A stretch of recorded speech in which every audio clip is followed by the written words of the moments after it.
On TV360. I am Annetta Felix. The Nigerian Senate has resolved to invite President Muhammadu Buhari to address a joint session of the National Assembly on what has been done to resolve the insecurity crisis in Nigeria.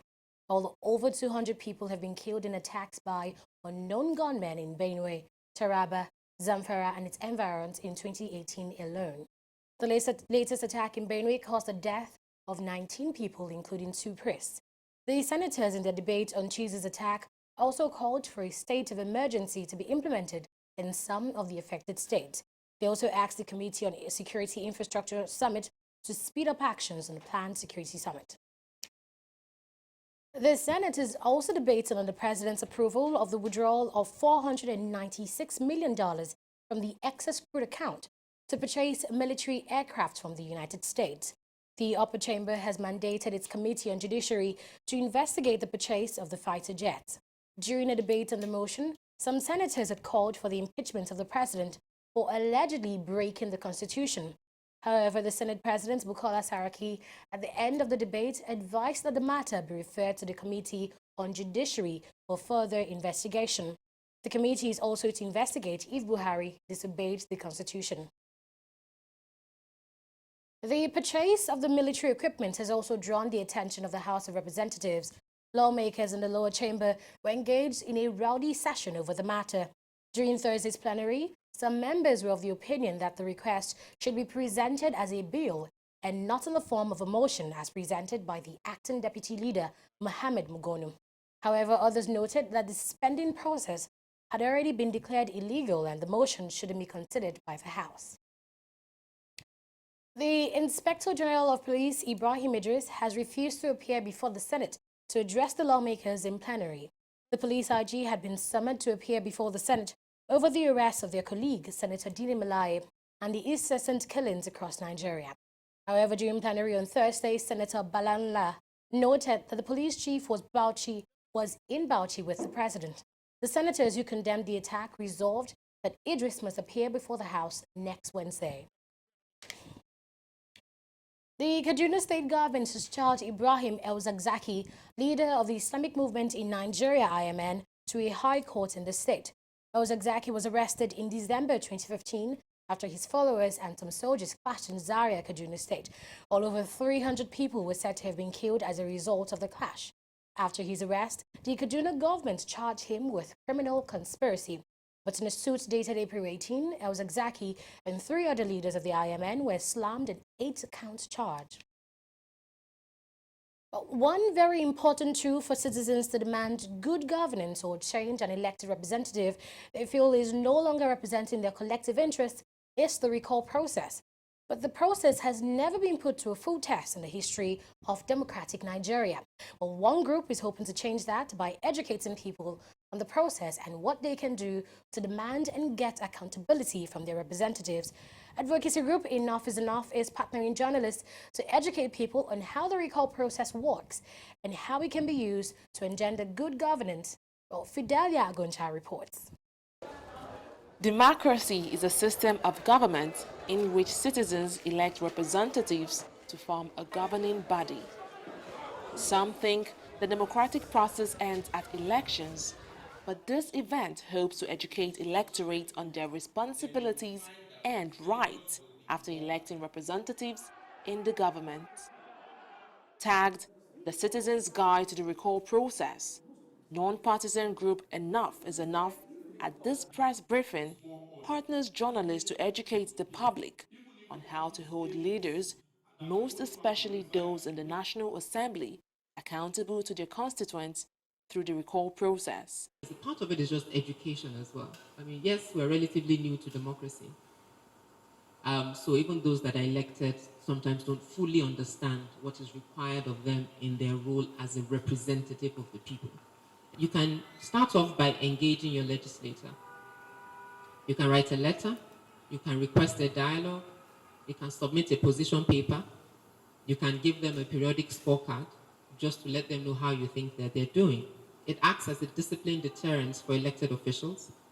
It provides voters with continued opportunities to make democratic decisions about their elected officials outside of the 4-year voting cycle. So instead of waiting for 4 years to say, okay, when is the next election, we'll vote you out, you can actually do something about it in between. And again, the legislature is peculiar about that because that's the only arm of government where you can do that. Citing the case of the senator representing Kogi West District, Dino Melaye, who is fighting to retain his seat at the Senate, ERE notes that the recall process should be the last resort of consequence in the case of a non-performing representative. The recall is just simply a process that allows citizens to say, you are not representing me well. Please come back home and sit down. Let us send somebody else to represent us. And that's all it is. In our 19 years of democracy, it's not been successfully implemented on anyone. The current case that we have now is of Mr. Dino Melai representing Kogi West. And that's also been very fascinating to us as a team because he has used the instruments of the law to try to stop the process. And I understand his concerns. He believes it was politically motivated and that recalling should be the final option if, in a sense, all other efforts have failed to get them to shape up and represent you properly. Holding the government accountable to the people is one major issue that has been at the forefront in democratic third world countries. This group hopes that meetings like this will go a long way to enlighten and educate the public on how to achieve this. Fidelia Aguncha, TV360, Lagos, Nigeria. The All Progressives Congress Party has postponed the dates for its local and state congresses and the national convention scheduled to hold next month due to the Ramadan fast normally observed by the Muslims. The governor of Kano State, Abdullahi Gagunje, stated this while briefing newsmen on the outcome of the meeting held between the party's National Working Committee, NWC, and the governors at the APC National Secretariat in Abuja. Well, the APC had earlier released a timetable for its congresses and convention, which is to start on May 2nd and end on May 14th. But the ruling party says the convention will now hold at a later date to be determined by the party's National Working Committee. President Muhammadu Buhari is in Bauchi State on a 2-day state working visit. As part of his visit, Buhari has commissioned the 261 Nigerian Air Force Reference Hospital and some road projects executed by the Bauchi State government.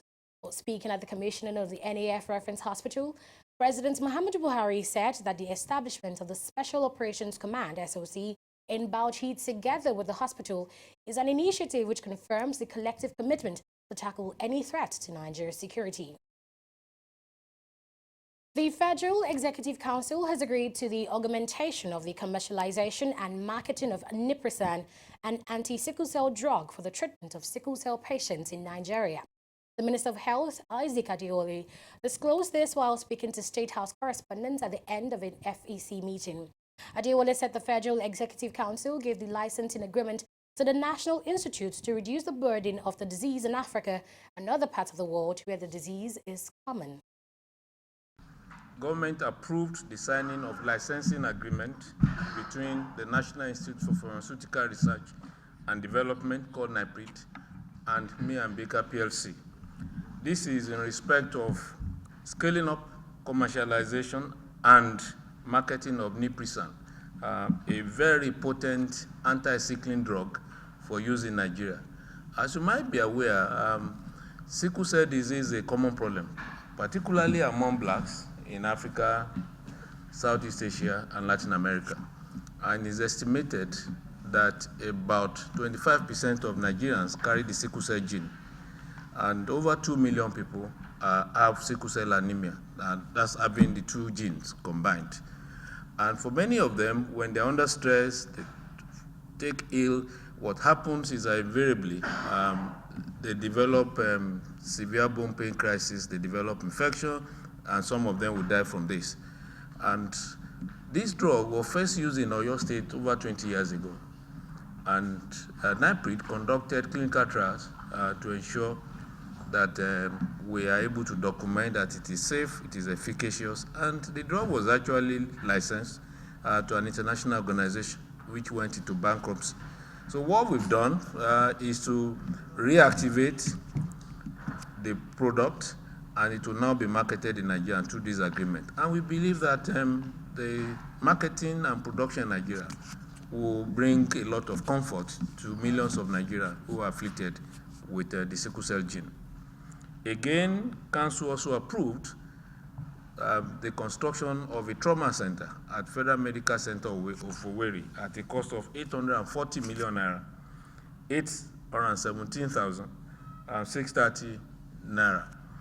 This trauma center should be completed within 48 weeks, and we expect that it will serve as a first-class center of care for accident and trauma cases along Port Harcourt, Owerri, Enugu axis, and will really change the dynamics of care in this area. You're watching news now on TV360. Still to come are stories in business. Do stay with us.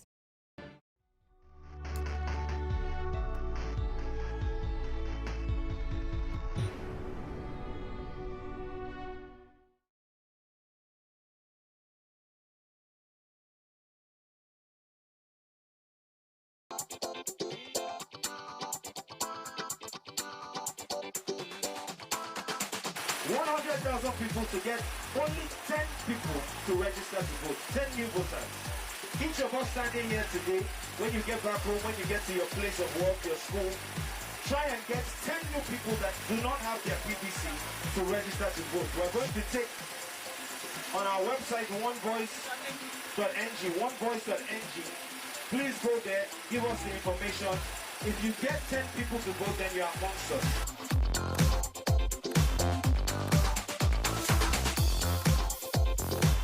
So at least start with your voter's card and begin to use that to bargain about the type of person you want to see on February 16, 2019 and March 2nd on the ballot paper. So we want to focus on people who haven't voted before. It's 100,000 people who are looking to pledge that, because that gives us a minimum of 1 million new voters.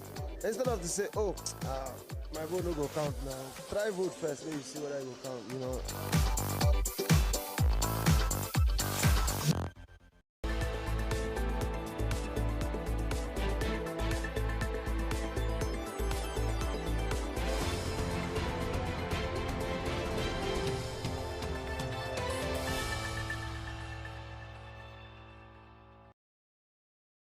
Welcome to Business News.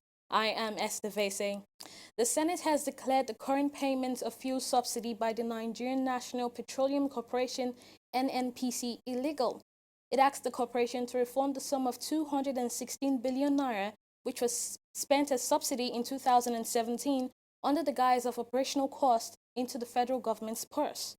The Senate also asked the Nigerian National Petroleum Corporation to stop further payments of all subsidies, while asking it to pay the outstanding arrears owed to fuel marketers prior to 2017. The Senate also resolved to legalize the payment by including it in the 2018 budget. They also called for sanctioning of the officials involved in the illegal payments. The Federal Executive Council on Wednesday approved 64.108 billion naira for additional work on the Lagos-Ibadan Expressway. The additional work will be carried out on Section 1 of the road from Lagos to Shagamu Interchange. The Minister of Power, Works and Housing, Babatunde Fashola, disclosed this to State House correspondents at the end of a meeting of the Council presided over by the President Muhammadu Buhari at the Presidential Villa in Abuja. Fashola said the additional work would cover pedestrian bridges as well as toll plazas for the section in order to accommodate the changing nature of the road. The Council approved the award of the Sumaila Falala Benin Baku Bauchi Road that connects Kano and Bauchi states for the sum of 4.578 billion. Council also approved the additional works on the Section 1 of the Lagos-Ibadan Expressway, the additional works over 43.6 kilometers. There was additional works for 64.108 billion, which covers cloverleaf, pedestrian bridges, toll plazas for that section, so as to accommodate the changing nature of that road since its conception. So many new structures, religious institutions, factories, universities, increased human activity that have come up along that road. The inherited design didn't provide for this at all. And also to modify the quality of bitumen to polymer modified bitumen in order to deal with the heavy cargo that passes through the road. The second section, this was the section to Julius Berger. The second section under RCC, which covers, I think, 80-something kilometers, will come to council to incorporate similar works, including drainage works and so on and so forth, when we finish the procurement. The Federal Executive Council also approved funding for the upgrading of airports in the country. This was disclosed by the spokesman to the President, Garba Shehu, at a press briefing after the Federal Executive Council meeting on Wednesday. Shehu said the council approved money for building of a new terminal and other structures. First, you know that we have new airport buildings. The previous administration issued contracts for the construction of massive new buildings in our major airports. You see the one in Abuja here, and Lagos, Kanwa. Nobody can use them. So the government today awarded a new contract for variation and additional, contracts for new passenger and also cargo terminals, and a lot of other works to facilitate their usage, including, in the case of Lagos and Abuja, improvements to enable big jumbo aircraft, Airbus 380, to be A380, yes, to be able to land in both cities, Abuja and Lagos. The rail terminal would be accessible from arrival hall in Abuja and all of that at a cost of about $460 million. The other one is the fourth quarter soil erosion and flood and pollution accelerated intervention projects worth about 10 billion, and these are projects that cover the length and breadth of the country. They're scattered across the country. The Nigerian equities closed on yet another negative note, with major market indicators going down by 0.01%, closing at 40,752 basis points, with market capitalization closing at 14.770 trillion naira. With a tie of 26 stocks each to the gainers and losers, at the top of the laggards list is Mobil, with a 1.16% decline closing at 170 naira. Nascon Allied Industries and First Bank Nigeria Holdings followed, closing at 20 naira 25 kobo and 11 naira 75 kobo respectively, while WAPCO sustained its position from yesterday's market and closed at 42 naira. On the other hand, Okumu Oil, Nigerian Breweries, Unilever and Flour Mills of Nigeria led the percentage gainers, closing at 77 naira 15 kobo, 127 naira 54 kobo, 54 naira 9 kobo and 35 naira 2 kobo respectively. The market activities showed over 378 million shares were traded in 4,780 deals, as Guarantee Trust Bank led the top traders table with over 2 billion naira worth of stocks traded. And that's business news. Please stay tuned for the rest of the news.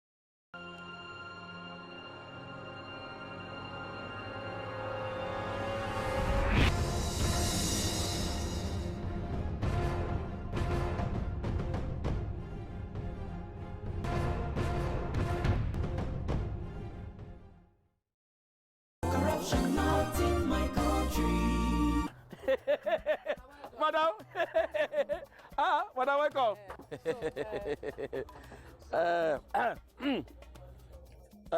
Okay, madam, no worry. When you deliver the balance, we'll give you the goods. No problem, no problem. All right, so now well done. Thank you.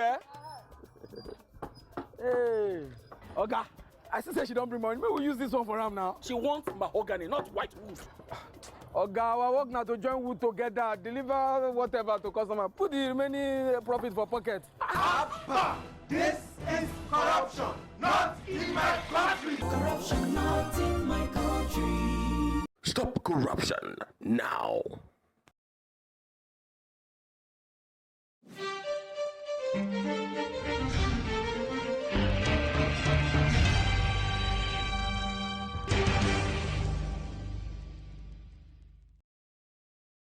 To news around Africa, 10 aid workers have gone missing near the town of Yei in South Sudan. The United Nations Office for the Coordination of Humanitarian Affairs says the group, made up of staff from different agencies, had been on its way to conduct an assessment of humanitarian needs.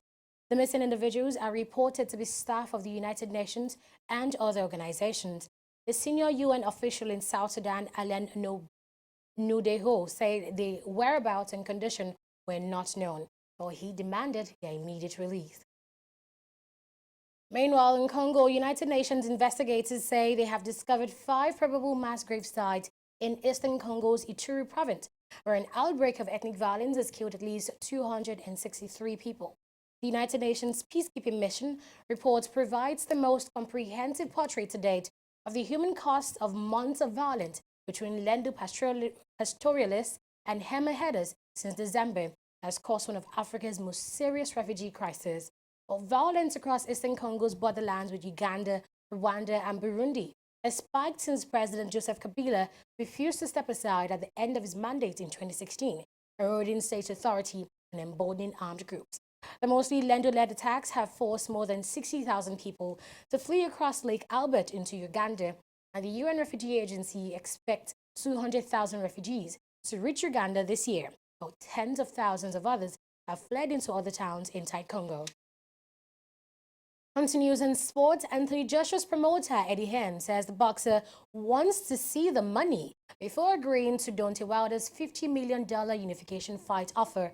While American heavyweight Wilder posted a video on Twitter showing WBO, IBF and WBA titles holder Joshua saying he would accept the fight for $50 million. But Hearn said he must be convinced the money exists before agreeing to the bout in either London or Vegas. 2 Italian men were charged on Thursday in connection with an assault which left a 53-year-old Liverpool fan in a critical condition before Tuesday's Champions League clash with AS Roma. Sean Cox, who had travelled over from Ireland for the match, suffered a serious head injury after being attacked outside Liverpool's Anfield Stadium. Filippo Lombardihas has been charged with violence disorder and wounding and inflicting grievous bodily harm, Merseyside police said in a statement, while Daniel Sisco was charged with violent disorder. Fulham-owned Shahid Khan has made an offer thought to be worth a total of £800 million to buy the Wembley Stadium from the Football Association.